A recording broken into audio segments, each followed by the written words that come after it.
ದೇವೇಗೌಡರ ಕುಟುಂಬದ ಆಂತರಿಕ ಶಕ್ತಿಯಾಗಿದ್ದಂತಹ ಚೆನ್ನಮ್ಮ ಅವರಿಗೋಸ್ಕರ ಅಂತಿಮ ಯಾತ್ರೆಯಲ್ಲಿ ಪಾಲ್ಗೊಳ್ತಾ ಇರುವಂತಹ ಜನರ ಸಂಖ್ಯೆಯನ್ನು ಕೂಡ ನೀವು ನೋಡ್ತಾ ಇದ್ದೀರಾ.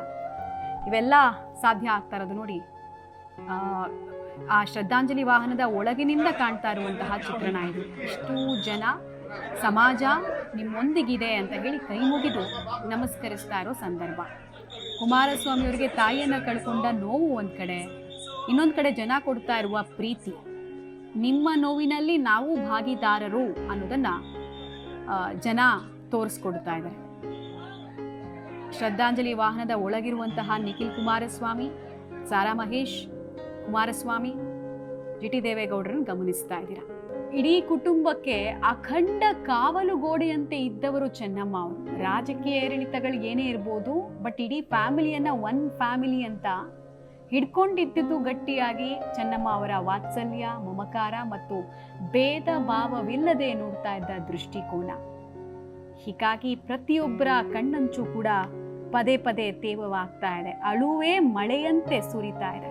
ಮಾಜಿ ಪ್ರಧಾನಿ ಎಚ್ ಡಿ ದೇವೇಗೌಡ ಅವರ ಪತ್ನಿ ಚೆನ್ನಮ್ಮ ಅವರು ನಿನ್ನೆ ವಿಧಿವಶರಾಗಿದ್ದಾರೆ. ನಾಳೆ ದೇವೇಗೌಡರ ಹುಟ್ಟೂರು ಅರದನಹಳ್ಳಿಯಲ್ಲಿ ಅಂತ್ಯ ಸಂಸ್ಕಾರ ನಡೆಯಲಿದೆ. ಈಗಾಗಲೇ ಬೆಂಗಳೂರಿನಿಂದ ಒಳನರಸೀಪುರದತ್ತ ಚೆನ್ನಮ್ಮ ಅವರ ಪಾರ್ಥಿವ ಶರೀರ ಬರ್ತಾ ಇದೆ. ಈಗ ನಾವು ದೇವೇಗೌಡರ ಹುಟ್ಟೂರು ಅರದನಹಳ್ಳಿ ಗ್ರಾಮದಲ್ಲಿದ್ದೀವಿ. ನಾವು ದೃಶ್ಯದಲ್ಲಿ ಗಮನಿಸ್ಬೋದು, ಇದು ದೇವೇಗೌಡರ ಹಳೆಯ ಮನೆ ಇದ್ದಂತಹ ಜಾಗ. ಆಗ ಮಣ್ಣಿನ ಮನೆ ಇತ್ತು. ಆ ಜಾಗವನ್ನು ಈಗ ಹೊಸ ಮನೆ ನಿರ್ಮಿಸಿದ್ದಾರೆ. ಯಾಕೆಂದರೆ ಆ ಮನೆ ಹಳೆಯದಾಗಿತ್ತು, ಅಲ್ಲಿ ಯಾರೂ ಸಹ ವಾಸವಿರಲಿಲ್ಲ. ಹಾಗಾಗಿ ಗೋಡೆ ಕುಸಿದು ಬೀಳ್ತಿದ್ದು.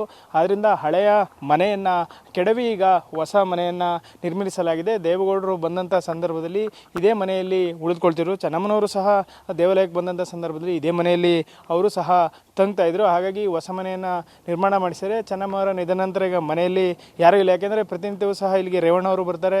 ಹಾಗೆ ದೇವೇಗೌಡರು ಬಂದಂಥ ಸಂದರ್ಭದಲ್ಲಿ ಸಾಕಷ್ಟು ಜನರು ಮನೆಗೆ ಬರ್ತಿದ್ರು. ಲವಲವಿಕೆಯಿಂದ ಮನೆ ಇರ್ತಿತ್ತು. ಆದರೆ ಈಗ ಸಂಪೂರ್ಣ ನೀರವ ಮೌನ ಇಡೀ ಗ್ರಾಮದಲ್ಲೇ ಆವರಿಸಿದೆ ಅಂತ ಹೇಳ್ಬೋದು. ನಾವು ಮತ್ತೆ ಈ ಕಡೆ ನೋಡೋದಾದರೆ ಚೆನ್ನಮ್ಮ ಅವರೇನಿದ್ದಾರೆ, ಅವರ ತಾತ ಸುಬ್ಬೇಗೌಡರು ಅವರು ಸಹ ಇದೇ ಗ್ರಾಮದವರು. ಚೆನ್ನಮ್ಮನವರು ಹುಟ್ಟಿದಂಥ ಮನೆ ಇದೇ ಮನೆಯಲ್ಲಿ ಅವರು ಹುಟ್ಟಿದರು. ಆದರೆ ಚೆನ್ನಮ್ಮನವರ ತಂದೆ ಏನಿದ್ದಾರೆ ಅವರು ಮುತ್ಕೇರಹಳ್ಳಿ ಗ್ರಾಮದವರು. ಹಾಗಾಗಿ ಅವರು ಹುಟ್ಟೂರು ಮುತ್ಕೇರಹಳ್ಳಿ ಆಗಿರುತ್ತೆ. ಆದರೆ ಚೆನ್ನಮ್ಮನವರ ತಾತ ಸುಬ್ಬೇಗೌಡರು ಏನಿದ್ದಾರೆ ಅವರು ಈ ಹರದನಹಳ್ಳಿ ಗ್ರಾಮದವರೇ ಆಗಿದ್ದರು. ಏನು ಹರದನಹಳ್ಳಿಗೆ ಚೆನ್ನಮ್ಮವರು ಹಾಗಾಗಿ ಬರ್ತಾಯಿದ್ರು. ಬಂದಂಥ ಸಂದರ್ಭದಲ್ಲಿ ದೇವೇಗೌಡರ ತಾಯಿ ಲಕ್ಷ್ಮಮ್ಮ ಅವರು ಚೆನ್ನಮ್ಮವ್ರನ್ನ ನೋಡಿ ನನ್ನ ಮಗ ದೇವೇಗೌಡರಿಗೆ ಇವ್ರನ್ನ ತಂದ್ಕೋಬೇಕು ಅಂತ ಒಂದು ಆಸೆಯನ್ನು ಪಟ್ಟು ಅದರಂತೆಯೇ ವಿವಾಹವನ್ನು ಮಾಡಿದರು. ಇನ್ನು ನೀವು ನೋಡ್ತಾ ಇರ್ತಕ್ಕಂಥ ದೇವಸ್ಥಾನ ಏನಿದೆ, ಇದು ದೇವೇಗೌಡರ ಕುಲದೇವರು ಹರದನಹಳ್ಳಿಯಲ್ಲಿರ್ತಕ್ಕಂಥ ದೇವೇಶ್ವರ ದೇವಾಲಯ.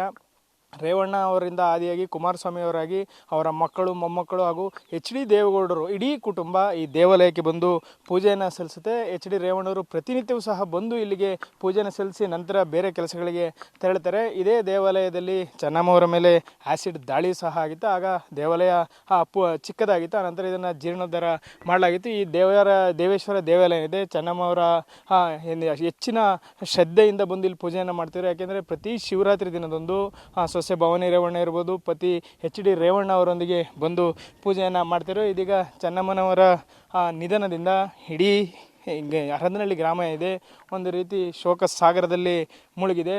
ಯಾಕೆಂತ ಹೇಳಿದರೆ ಚೆನ್ನಮ್ಮನವರು ಇಲ್ಲೇ ಹೆಚ್ಚು ಕಾಲ ಇದ್ದರು. ಬಂದಂಥ ಸಂದರ್ಭ ಎಲ್ಲರೂ ಪ್ರೀತಿ ವಿಶ್ವಾಸದಿಂದ ಮಾತಾಡಿಸ್ತಿದ್ರು. ಹಾಗಾಗಿ ಅವ್ರಿಗೆ ಚೆನ್ನಮ್ಮ ಅಂದರೆ ಎಲ್ಲರಿಗೂ ಸಹ ಅಚ್ಚುಮೆಚ್ಚಾಗಿದೆ. ಈಗ ಚೆನ್ನಮ್ಮ ಅವರಿಗೆ ಸಂಬಂಧಿ ಅಂದರೆ ಏನು ನಂಜಮ್ಮ ಅಂತ ಇದ್ದರೆ ಅವರು ಚೆನ್ನಮ್ಮ ಅವರಿಗೆ ಚಿಕ್ಕಮ್ಮ ಆಗಬೇಕು. ಅವ್ರನ್ನ ಮಾತಾಡ್ಸೋಣ. ಅಮ್ಮ ಹೇಳಿ, ಚೆನ್ನಮ್ಮ ಅವರು ನಿಮಗೆ ಚಿಕ್ಕಮ್ಮ ಆಗಬೇಕು. ಚಿಕ್ಕದ್ರಿಂದಲೂ ನಿಮ್ಮನ್ನು ನೋಡಿದರೆ ಅವರು ಹೇಗೆ ಇರ್ತಿದ್ರು, ನಿಮ್ಮನ್ನೆಲ್ಲ ಹೇಗೆ ಮಾತಾಡಿಸ್ತಿದ್ರು? ಚೆನ್ನಾಗಿ ಮಾತಾಡಿಸ್ತಾಯಿದ್ರು. ಚೆನ್ನಾಗಿ ಮಾತಾಡಿಸಿ ಎಲ್ಲನೂ ಇದು ಮಾಡೋರು, ಮುಟ್ಟರು. ನಾವು ದೇವಸ್ಥಾನಕ್ಕೆ ಹೋದ್ರು ಮಾತಾಡ್ಸಿವು, ಇನ್ನು ಮನೆಗೆ ಬಂದರೂ ಹೋಗಿ ಮಾತಾಡ್ಸಿ ಬರೀವು. ಈಗ ಚೆನ್ನಮ್ಮ ಅವರು ತಾತನೂರು, ಸುಬ್ಬೇಗೌಡ್ರದು ಇವರು ಇದೇ ಊರು ತಾತನೂರು. ಅವ್ರನ್ನ ಮುತ್ಕೇರಹಳ್ಳಿ ಕೊಟ್ಟಿರ್ತಾವ ಬ್ರಾಹ್ಮಣ ಇದು ಮಾಡಿದ್ದು. ಈಗ ದೇವೇಗೌಡರು ಇದೇ ಊರವರು, ಪ್ರಧಾನಿಯಾಗಿದ್ದರು. ನಿಮಗೂ ಒಂಥರ ಹೆಮ್ಮೆ. ಆ ಪ್ರಧಾನಿ ಮಂತ್ರಿ ಅವ್ರ ಪತ್ನಿ ಚೆನ್ನಮ್ಮರಾದಾಗ ಅವರು ಹೇಗೆ ಸರಳತೆಯಿಂದಲೇ ಮಾತಾಡ್ತಿದ್ರು, ಹೇಗೆ ಆಗೆಲ್ಲ ಹೇಗೆ ನಡ್ಕೋತಿದ್ರು? ಎಲ್ಲ ಚೆನ್ನಾಗಿ ಮಾತಾಡ್ಸೋರು. ಅವರು ಗೌಡರು ಅಷ್ಟೇ, ಅವರು ಅಷ್ಟೇ ಚೆನ್ನಾಗಿ ಮಾತಾಡ್ಸೋರು. ಎಲ್ಲರನ್ನೂ ಮಾತಾಡ್ಸ್ಕೊಂಡು ಇದು ಮಾಡ್ಕೊಂಡು ಹೋಗೋರು. ಅವರು ಇವರು ಅಂತಾರಲ್ಲ, ಎಲ್ಲರನ್ನೂ ಚೆನ್ನಾಗಿ ಮಾತಾಡ್ಸೋರು. ಚೆನ್ನಾಗಿ ಮಾತಾಡಿಸಿ ಇದು ಮಾಡ್ಕೊಂಡು ಹೋಗೋರು. ಒಂದು 25 ವರ್ಷದಿಂದ ಇದೇ ಶಿವರಾತ್ರಿ ಹಬ್ಬದಲ್ಲಿ ಇದೇ ದೇವೇಶ್ವರ ದೇವಾಲಯದಲ್ಲಿ ಪೂಜೆ ಮಾಡೋಕ್ರು ಒಂದು ಆ್ಯಸಿಡ್ ದಾಳಿ ಆಗಿತ್ತು. ಆಗ ನಿಮ್ಮ ಪತಿಯವರು ಸಹ ಇಲ್ಲೇ ಇದ್ದರು. ಅವರು ಅಲ್ಲೇ ಇದ್ದರು. ಇಂಥವ್ರು ಹಾಕಿದ್ರು ಅನ್ನೋದು ಗೊತ್ತಾಗಲಿಲ್ಲ. ಚಿಕ್ಕ ದೇವಸ್ಥಾನ ಅಲ್ವಾ, ಅಪ್ಪರ ಜನ ಇದ್ರಲ್ಲ ಗೊತ್ತಾಗಲಿಲ್ಲ. ಹಾಕಿದ್ದರನ್ನ ಆವಾಗಲೇ ಕರ್ಕೊಂಡು ಹೋದರು. ಚೆನ್ನಮ್ಮರಿಗೆ ಭಾರಿ ಗಾಯಗಳಾಗಿದ್ವ? ಅದು ನೋಡೋಕೆ ಬಿಡಲಿಲ್ಲ, ಆವಾಗಲೇ ಕರ್ಕೊಂಡು ಹೋಗೇ ಬಿಟ್ರು. ಇದು ಮಾಡ್ಕೊಂಡು ಕರ್ಕೊಂಡು ಹೋಗಿ ಇದು ಮಾಡಿದರು. ಈಗ ಚೆನ್ನಮ್ಮವರಮ್ಮ ನೆನ್ನೆ ವಿಧಿವಶರಾಗಿದ್ದಾರೆ. ನಾಳೆ ಇಲ್ಲೇ ಅರದನಹಳ್ಳಿಲಿ ಅಂತ್ಯಕ್ರಿಯೆ ನೆರವೇರುತ್ತೆ. ನೀವು ಅವರು ಪಾರ್ಥಿವ ಶರೀರದ ದರ್ಶನ ಮಾಡ್ಲಿಕ್ಕೆ ಕಾಯ್ತಾ ಇದ್ದೀರಾ? ಕಾಯ್ತಾ ಇದ್ದೀವಿ, ಇನ್ನೂ ಬಂದಿಲ್ಲ. ಬಂದಾಗ ನೋಡ್ಬೇಕಷ್ಟೇ, ಅಲ್ಲಿಗೆ ಆದ್ರೆ ಬರಬೇಕು. ನಾವು ಮಾಡ್ತಾರಲ್ಲ ಅಲ್ಲಿಗೆ ಬರಬೇಕು. ಇದು ನಂಜಮ್ಮ ಅವರ ಮಾತುಗಳು. ನಾಳೆ ಅಂತ್ಯಕ್ರಿಯೆ ನೆರವೇರಲಿದೆ, ಹಾಗಾಗಿ ಅವರ ಪಾರ್ಥಿವ ದರ್ಶನವನ್ನು ಪಡೆಯಲು ನಾವೀಗ ಕಾಯ್ತಿದ್ದೀವಿ ಅಂತ ಹೇಳಿ ನಂಜಮ್ಮ ಅವರು ಹೇಳ್ತಾ ಇದ್ದಾರೆ. ಕ್ಯಾಮ್ರಾ ಪರ್ಸನ್ ನಾಗರಾಜ್ ಜೊತೆ ಶಶಿಧರ್ ಬಿಸಿ, ಪಬ್ಲಿಕ್ ಟಿವಿ, ಹರದನಹಳ್ಳಿ.